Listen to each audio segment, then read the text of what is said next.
Hello viewers, Tim Poole here, editor of Gambling Insider. I'm with Tom Lemke, CEO and co-founder of SavageTech. Tom, thanks for joining us. How's the show been for you? This show has been nothing but amazing. I mean, we got invited to the first pitch competition where we placed second. Through that, we got our own booth here, and it feels like that everyone who is coming to ICE, and it's the first big show of the year, is really here to make a deal, is here to do something that carries them throughout 2025. And on the first day, talking about numbers, 14 people, 14 leads, stopped by and said, hey, this is exactly what we're looking for. The second day wasn't shy of that either. So I am very, very happy. I'm glad to be here. Fantastic. Normally we shy away from asking generally how the show is, but I know you have some specific insights, so I was kind of happy to ask you that question.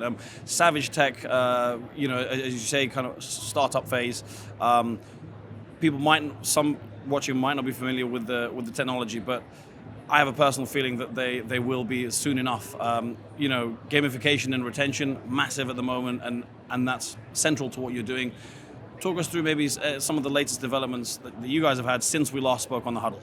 Absolutely. So, just to reiterate what SavageTech is doing, we are a B2B SaaS company. We put a little avatar on top of a sportsbook or a casino. I always say we put World of Warcraft on top of a platform.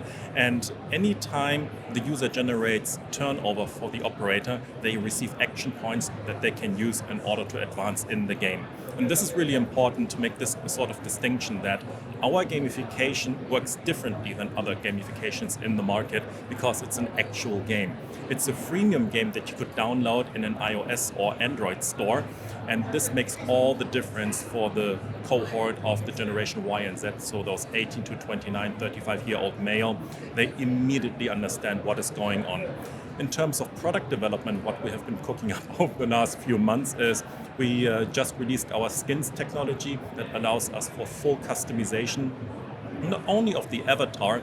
Most sportsbooks providers that I'm talking to, they want football, so we are giving them football, but the entire theme changes. So from the current fantasy one that I'm always showing around, where you are fighting against monsters, and you're collecting swords, the football version, you're collecting better football boots, a better jersey and stuff like that.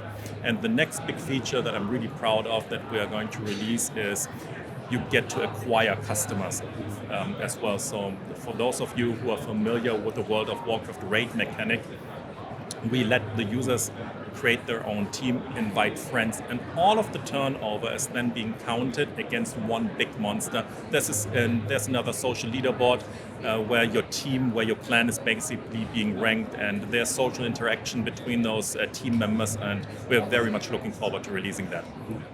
In terms of operators that you've onboarded, could be from leads from ICE, but I mean obviously a bit soon for that, but over the last few months, what can you tell us? Obviously you can't tell us everything, specific details, but what can you tell us? Yeah.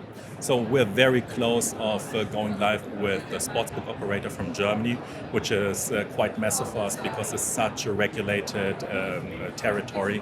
We have a couple of other sportsbooks and casinos where we are integrating with them. So I'm not too worried when it's going to happen. It's just that currently, dev resources are always stretched thin. But yeah, I'm looking forward for the first brand to go live.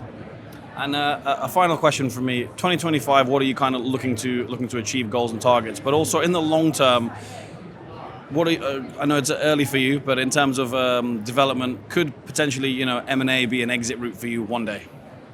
So I think this is really important and an advice to other founders. When you take on external money and let it be an angel or a fund, of course it's a moment to celebrate, right? But it comes with a huge load of responsibility.